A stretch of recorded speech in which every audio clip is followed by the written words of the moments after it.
हाँ बच्चों, क्यों क्यों तुम लोग के साथ मेरा मुलाकात नहीं हुआ है? तुम लोग जानते हो अभी तक तुम लोग स्कूल में आ नहीं सकते। क्यों आ नहीं सकते जानते हो? तो तुम लोग तो बहुत बड़ा हो गया, क्लास 8 नया क्लास में उठ गया, लेकिन स्कूल आ नहीं पाता तुम लोग। देखो, एक दुष्ट वायरस बाहर से आया है। कौन देश से आया है तुम लोग जानते हो? हम लोग सब सुना है, ये सच सच प्रमाण नहीं हुआ है, तो हम लोग सुना है वो चीन देश में से आया है। तो ये वायरस चारों तरफ फैल गया और लॉकडाउन चलता है। हमारे स्टेट का जो मुख्यमंत्री है उन्हें लॉकडाउन किया है, और देश का जो प्रधानमंत्री है उन्हें भी लॉकडाउन किया है। स्कूल नहीं आ सकते तुम लोग, बाहर मत निकलो, बाहर निकलने में बीमारी फैल जाएगा और ये वायरस एयर में आ गया। So you will stay at home, घर में रहो, अच्छे रहो, बाहर मत निकालो, किसी भी कारण में से तुम बाहर मत निकालो। आज देखो, आज तुम लोग के सामने में घर में से पढ़ाई शुरू करना होगा, क्योंकि ऐसे ऐसे बैठे तो काम नहीं चलेगा ना। तो इसलिए व्याकरण शुरू करती हूँ। पहले तुम लोग एक व्याकरण कॉपी बना लो, और पिछले क्लास में तुम लोग के पास व्याकरण बुक है, उसमें से ही पढ़ना शुरू करो। देखो, पहला चैप्टर वही चैप्टर है, भाषा। तो भाषा किसे कहते हैं तुम लोग जानते हो? जिस माध्यम से मनुष्य एक दूसरे से अपना भाव विचारों दूसरों को प्रकट करते हैं, वो है भाषा। भाषा किसे कहते हैं पहले लिखो। भाषा का दो रूप है, एक मौखिक भाषा, दूसरा लिखित भाषा। मौखिक भाषा किसे कहते हैं?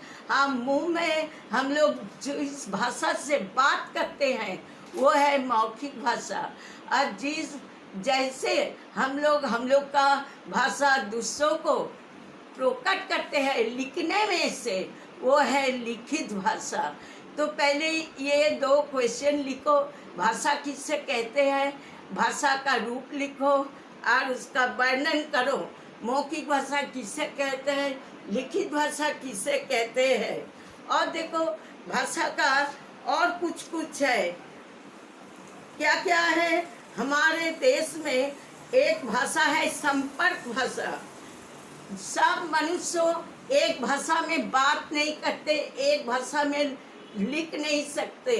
जो बंगाली है वो बांग्ला भाषा में लिखता है, जो बंगाली नहीं है हिंदी भाषी है वो हिंदी में लिखता है, जो तमिल भाषी है वो तमिल भाषा में लिखते हैं।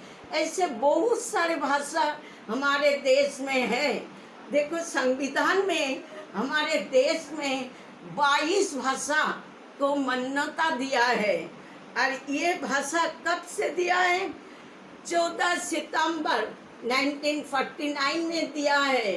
और देखो क्या क्या भाषा है वो सब, असमिया, बांग्ला, बोरी, डोगरी, गुजराती, हिंदी, कन्नड़, कश्मीरी, कोंकणी, मैथिली, मलयालम, मणिपुरी, मराठी, नेपाली, ओडिया, पंजाबी, संस्कृत, संथाली, सिंधी, तमिल, तेलुगु और उर्दू।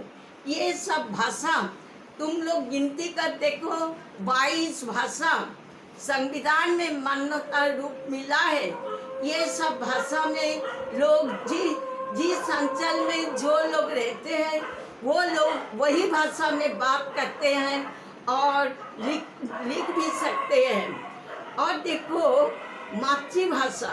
मातृभाषा क्या है?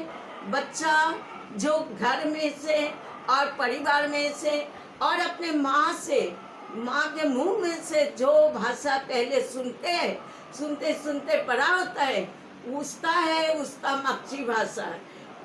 ठीक है। देखो, जो बालक मातृभाषा के माध्यम में से ही रीति रिवाजों, परंपराओं, आदर्शों और जीवन मूल्यों को सीखता है, और हम लोग दूसरों का भाषा भी सीख गया है ना। राजभाषा क्या है? राजभाषा जो भाषा से सरकारी का काम काज चलता है वो है राजभाषा। वो भाषा संविधान में 14 सितंबर 1949 में से मान्यता मिला है, वो है राजभाषा। और राष्ट्रभाषा, राष्ट्रभाषा क्या है?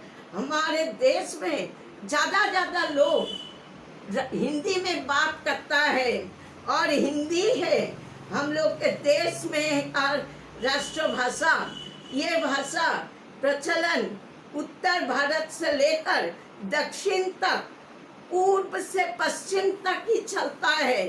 तो निस्संदेह में यह कहा जा सकता है कि हिंदी ही भारत की राष्ट्रभाषा होनी चाहिए। अभी हुआ नहीं लेकिन होनी चाहिए, क्योंकि ये हिंदी भाषा में पूरा देश का लोग ये भाषा में बात करते हैं और लिख भी कुछ लिख सकते हैं।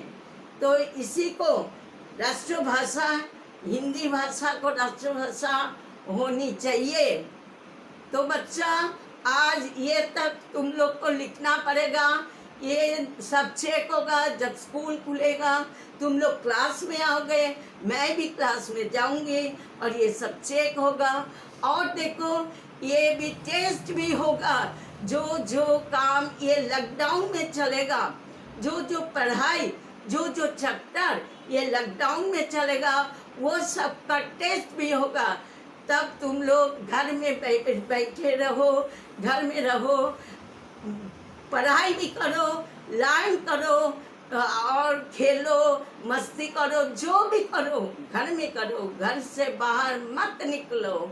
ठीक है बच्चा, आज यही तक हुआ, ये ख़त्म हो गया। रखो।